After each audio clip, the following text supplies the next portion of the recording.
जय हिंद साथियों। आज की इस वीडियो में जीव विज्ञान से संबंधित 35 मोस्ट इम्पॉर्टेंट प्रश्नों को कवर करेंगे जो कि सभी प्रतियोगी परीक्षाओं में बार बार पूछे जाते हैं। तो साथियों, अगर आप किसी भी सरकारी एग्जाम्स की तैयारी करते हैं तो ये प्रश्न आपके एग्ज़ाम के लिए बहुत ही ज़्यादा महत्वपूर्ण रहेगा, इसलिए आप सभी पूरा सेशन को ध्यानपूर्वक देखें। और साथियों, जितने भी नए अभ्यर्थी चैनल पर पहली बार आए हैं, आप लोग क्लास टाइमिंग को नोट कर लीजिए। डेली शाम 7:30 बजे आपको इस चैनल पर क्लास देखने को मिलेगा। तो साथियों, आज का पहला प्रश्न आपके सामने है, आनुवांशिकता शब्द किसने गढ़ा था। वेरी इंपॉर्टेंट प्रश्न है। चलिए आप सभी आंसर बताइए। तो साथियों, आनुवांशिकता शब्द को किसने दिया था, तो इसका सही जवाब है बेटसन ने। तो जो भी बच्चे ऑप्शन सी दिए हैं उनका बिल्कुल सही जवाब है बेटसन ने। चलिए आगे देखिए, किसके द्वारा आनुवांशिकता के विज्ञान को आनुवांशिकी कहा गया। बिल्कुल आपको सोच समझकर आंसर बताना है। तो साथियों, दूसरे प्रश्न का सही जवाब है डी ऑप्शन, बेटसन के द्वारा ही आनुवांशिकता के विज्ञान को आनुवांशिकी कहा गया। चलिए आगे देखिए, तीसरा प्रश्न है, आनुवांशिकी के जनक वैज्ञानिक कौन है। ये प्रश्न भी काफ़ी ज़्यादा महत्वपूर्ण है। तो साथियों ध्यान दीजिए, आनुवांशिकी के जनक वैज्ञानिक जो है ये कौन है, तो याद रखिएगा ग्रेगर मेंडल। तो यहाँ पर डी ऑप्शन अगर आपने दिया है तो आपका बिल्कुल सही जवाब है। चार्ल्स डार्विन की बात करें तो इन्होंने नेचुरल सिलेक्शन का सिद्धांत दिया था। चलिए आगे देखिए, जीन शब्द का सर्वप्रथम प्रयोग किसने किया था। और साथियों, प्रत्येक स्टूडेंट को नीचे कमेंट बॉक्स में अपना अपना आंसर बताना है, जिससे आपका प्रॉपर तरीके से रिवीजन भी हो सके। तो साथियों ध्यान दीजिए, जीन शब्द का सर्वप्रथम प्रयोग किसने किया था, तो याद रखिएगा जोहानसन ने। तो डी ऑप्शन जो भी बच्चे दिए हैं उनका बिल्कुल सही जवाब है जोहानसन ने। चलिए आगे देखिए, ग्रेगर मेंडल निम्न में से किसके प्रतिपादन हेतु प्रसिद्ध है। तो अभी हमने आपको बताया था सही जवाब है आनुवांशिकता का नियम। तो यहाँ पर सी ऑप्शन सही आंसर है, आनुवांशिकता का नियम। चलिए आगे देखिए, विश्व पर्यावरण दिवस किस दिन मनाया जाता है। चलिए आंसर बताएंगे। और साथियों, जिसने अभी तक सेशन को लाइक नहीं किया है, प्लीज़ आप सभी सेशन को दिल से एक बार ज़रूर लाइक करें। तो यहाँ पर आंसर क्या होगा, विश्व पर्यावरण दिवस ये प्रत्येक वर्ष 5 जून को मनाया जाता है। तो सही आंसर है 5 जून। चलिए आगे देखिए, प्रथम विश्व पर्यावरण दिवस किस वर्ष मनाया गया था। तो साथियों याद कर लीजिए, प्रथम विश्व पर्यावरण दिवस जो है ये साल 1974 में मनाया गया था और प्रत्येक वर्ष 5 जून को विश्व पर्यावरण दिवस मनाया जाता है। चलिए आगे देखिए, किसी भी पारिस्थितिक तंत्र में ऊर्जा का पिरामिड किस प्रकार का होता है। वेरी वेरी इंपॉर्टेंट प्रश्न है, मार्क कीजिए, बार बार ये प्रश्न परीक्षाओं में पूछे आते हैं। तो साथियों, किसी भी पारिस्थितिकी तंत्र में ऊर्जा का जो पिरामिड होता है, याद रखिएगा हमेशा सीधा होता है। तो यहाँ पर फर्स्ट ऑप्शन सही जवाब है, हमेशा सीधा।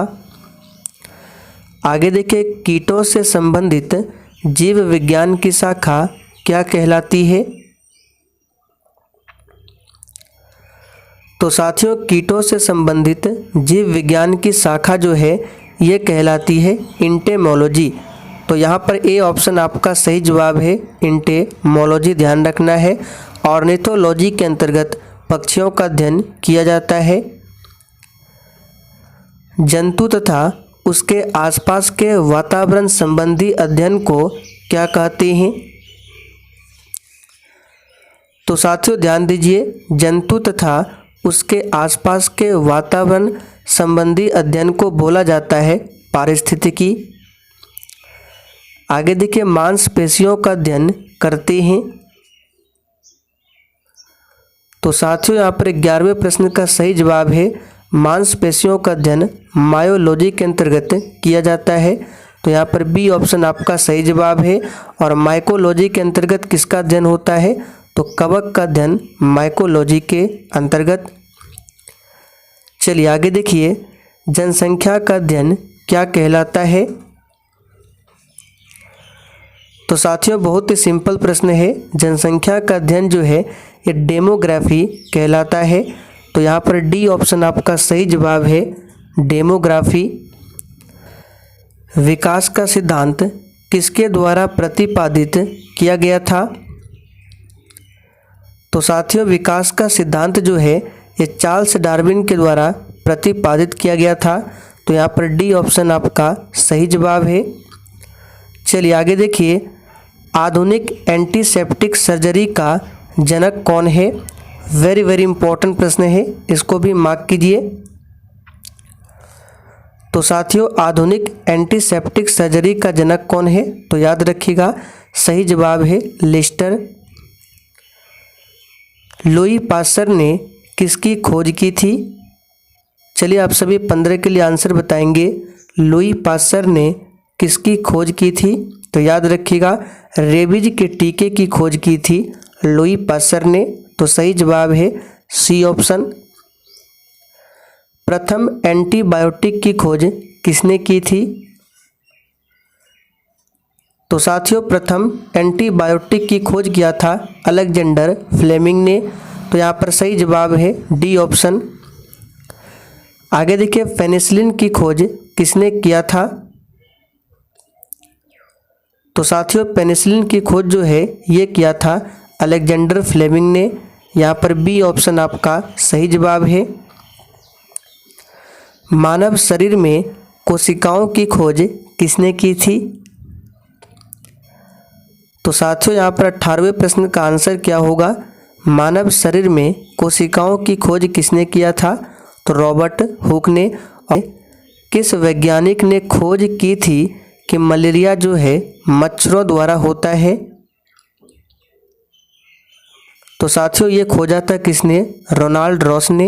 यहाँ पर पहला ऑप्शन आपका सही जवाब है, ध्यान रखेंगे, ये भी काफ़ी ज़्यादा इम्पोर्टेंट प्रश्न है।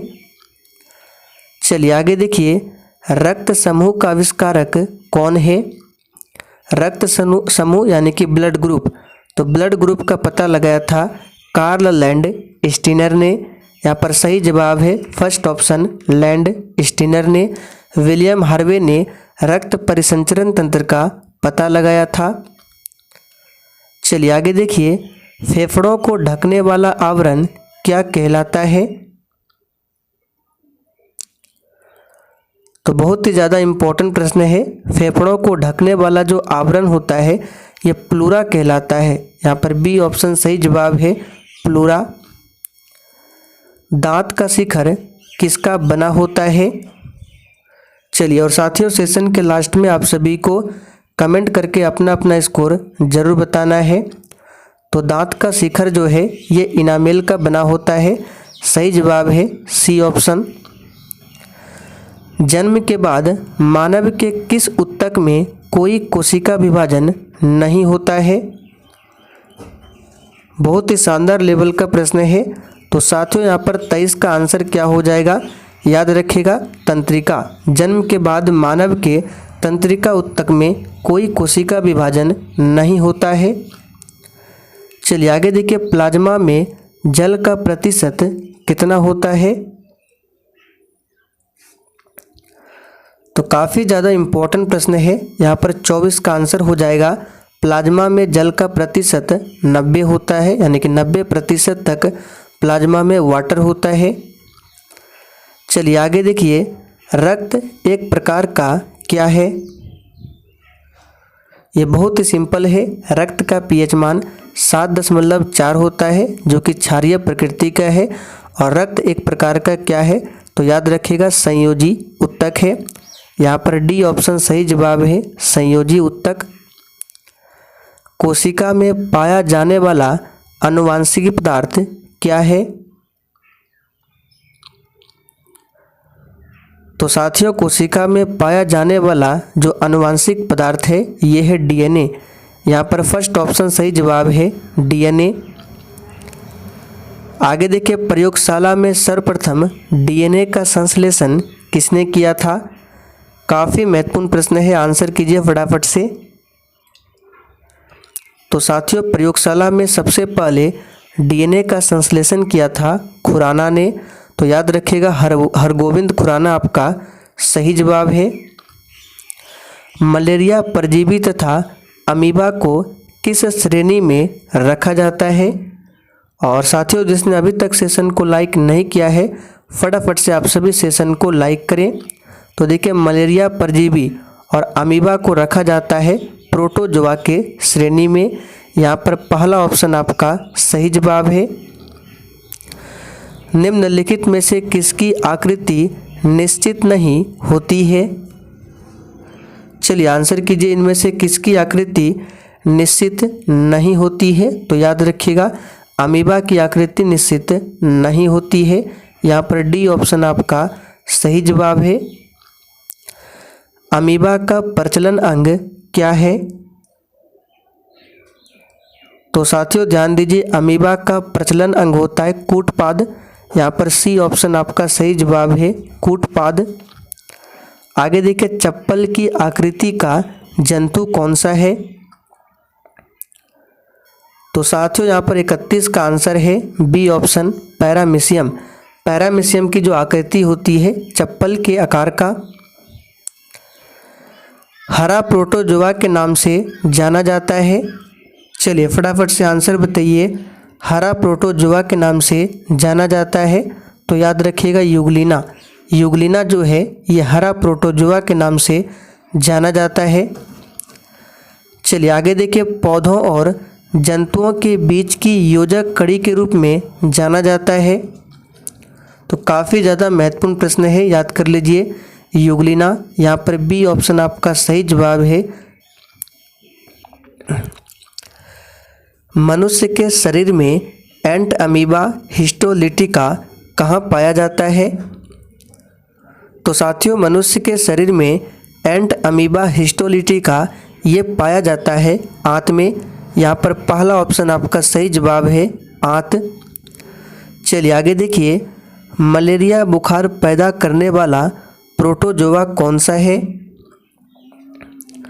तो साथियों ध्यान दीजिए, मलेरिया बुखार को पैदा करने वाला ये प्लाज्मोडियम नाम का प्रोटोजोआ है। यहाँ पर बी ऑप्शन आपका सही जवाब है। चलिए ये आखिरी प्रश्न आप लोगों के लिए है, जिसका आंसर आपको नीचे कमेंट बॉक्स में बताना है।